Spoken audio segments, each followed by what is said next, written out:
Hi, I'm Andrew Berry and welcome to At the Bench's YouTube channel.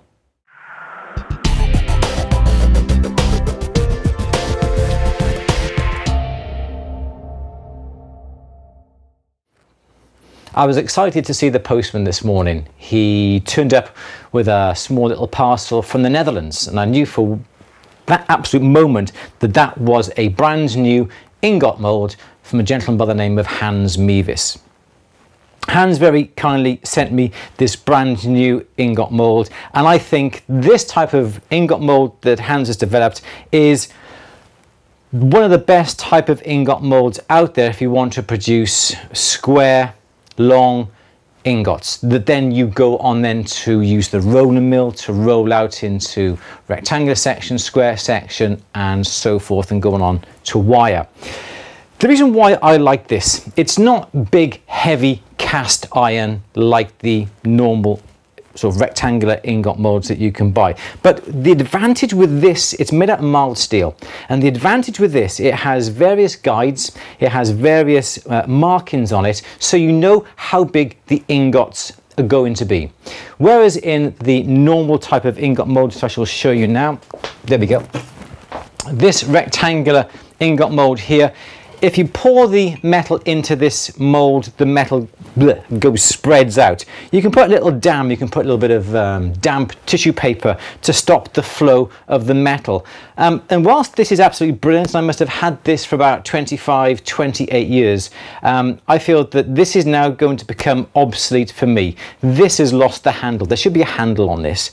The number of times I've bashed this on the floor to try and get the actual ingot out, the handle has snapped off. But this now, for me, I think is going to be obsolete, because this ingot mold that we've got here is a brilliant mold. It's not too heavy, it heats up quite quickly, and it's got the various stops and various sizes that we can cast. We can form ingots in 5mm square and also 8mm square sizes. It comes in 5 different parts as we have here. This is the main body of the ingot mold, like an open-sided. You've also got the rail that comes on here. On one side it's got 5mm stamped, it's also got 8mm stamped. That relates to the holes that are in the bar. You've also got 2 short bars of 8mm, 5mm, and also a little pin. Now you want to cast, say, a 5mm size ingot. You would get the bar, it's got 5mm on here, you use the locating pin to put it into place. You've got your 5mm square shaped piece of rod that goes into the gap there, and then you use the pin to pin through the 5mm hole that we've got there. And now we can move this up and down so we can make an ingot of exactly the right size. Likewise, if you want to put the 8mm one in, turn this over so you've got 8mm showing on this side, put it into the second hole here, and again put the pin through the 8mm, and now you can cast lovely crisp ingots. There are markings on the top of this rail that we've got here. These indicate how many grams, the size of the ingot. We've got these here, the large lines that go right across the whole top strip. These are increments for 10 grams. So if I move this up to here, we have got a 10-gram ingot.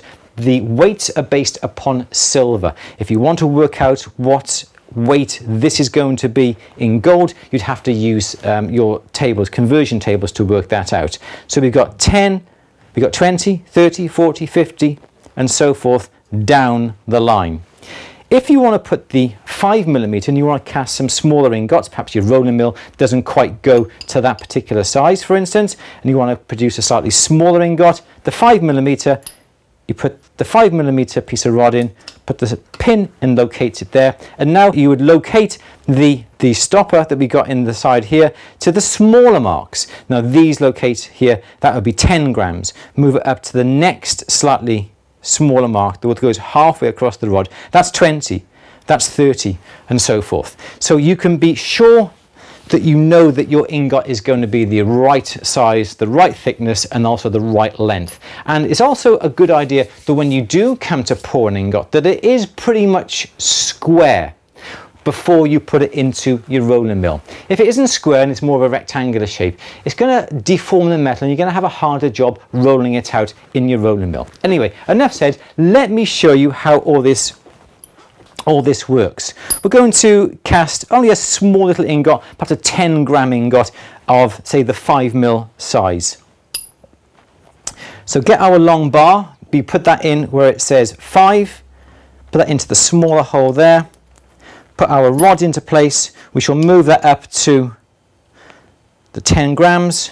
We'll put that into the hole there it says 5, and that is now our ingot mold, and this is the area where we pour our silver into. And if we get 10 grams of silver, we will fill up that little area. Absolutely sweet. It's not going to take an awful lot of heat. It's made of mild steel.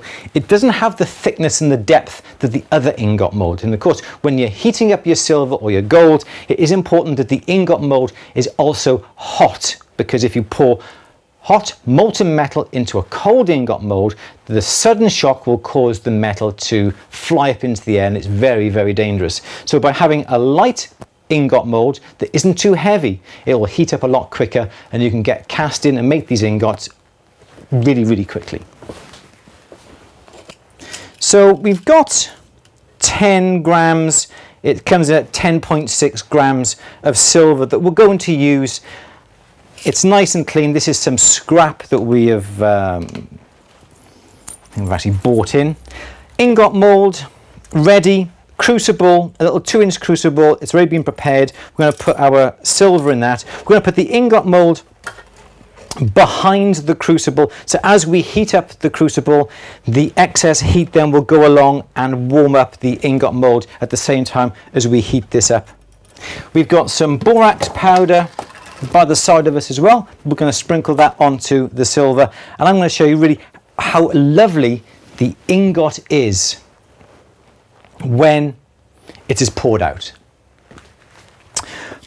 Put on our safety glasses, and I've got the multi-orifice melting tip that I've got on my Smith's little torch here, and we're going to use this really quick type of torch. Heat this up.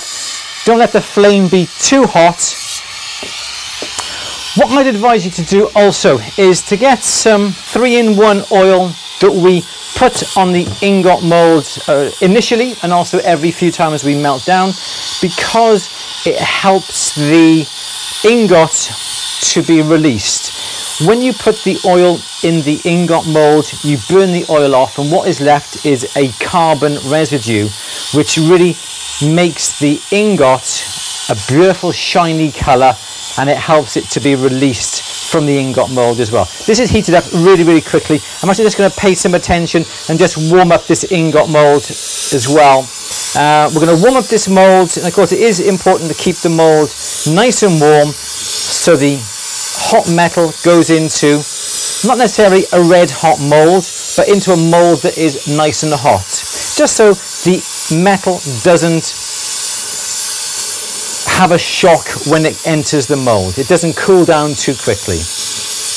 All right, so that's lovely there. Let's bring our attention back onto the silver. Let's not make it too much of a hot, hissy flame.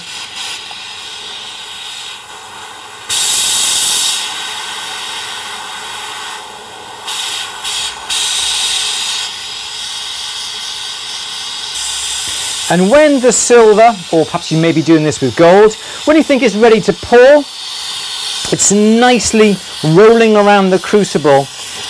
It isn't quite ready to pour, and I always say this. When you think it's ready to pour, sprinkle a little borax onto the surface, make sure it's nice and clean, swish it around the crucible, make sure it's going around and around the crucible nice and smoothly, nice and evenly, with no visible lumps, nothing left inside the silver that shouldn't be there.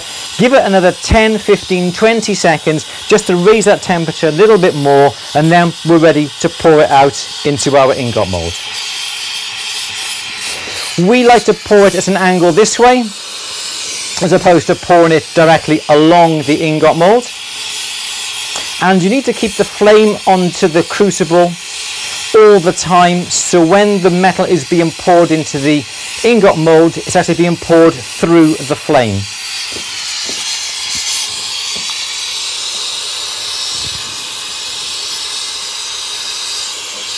Ready? 1, 2, 3.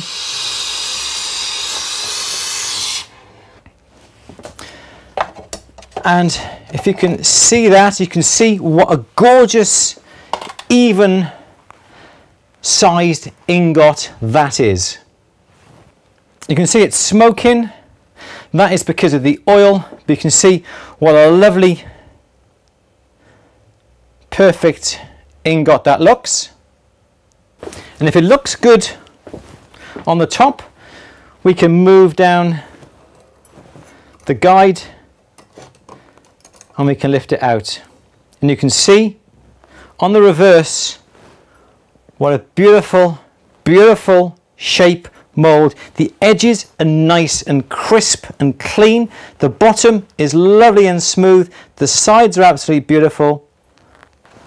And to me, that is a beautiful, beautiful ingot.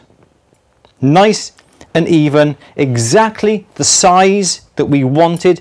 And if you had, say, 15 grams, you would simply move your guide halfway between the locating marks on the ingot mould. And it's as simple as that. We've done that with silver today. We have also done that in gold today. We've cast a 20-gram block using the 8mm size. And again, you can see what a beautiful, beautiful look we've got on that ingot. We tend to find that this rolls down a lot easier because it's already got that square shape when you take it through the rolling mill. We've done about a dozen of these ingots today. We've really put this ingot mold through its pace in various sizes from 5 grams, 10 grams. This is a 20-gram piece of gold. We've been rolling it out. We've been playing around with it. And I find that the ingots that you get from this are absolutely brilliant. So this is the new ingot mold from Hans Meevis. I'll put the link in the description below. If you want to leave me a comment, please do. If you like this film, please share it with your friends. Give me a thumbs up, and if you haven't done already, please subscribe to At The Bench's YouTube channel, and don't forget to click that little bell icon so you get notified when more films go live on our YouTube channel. My name's Andrew Berry for At The Bench's YouTube channel. Thank you for watching. See you on the next film. Bye bye.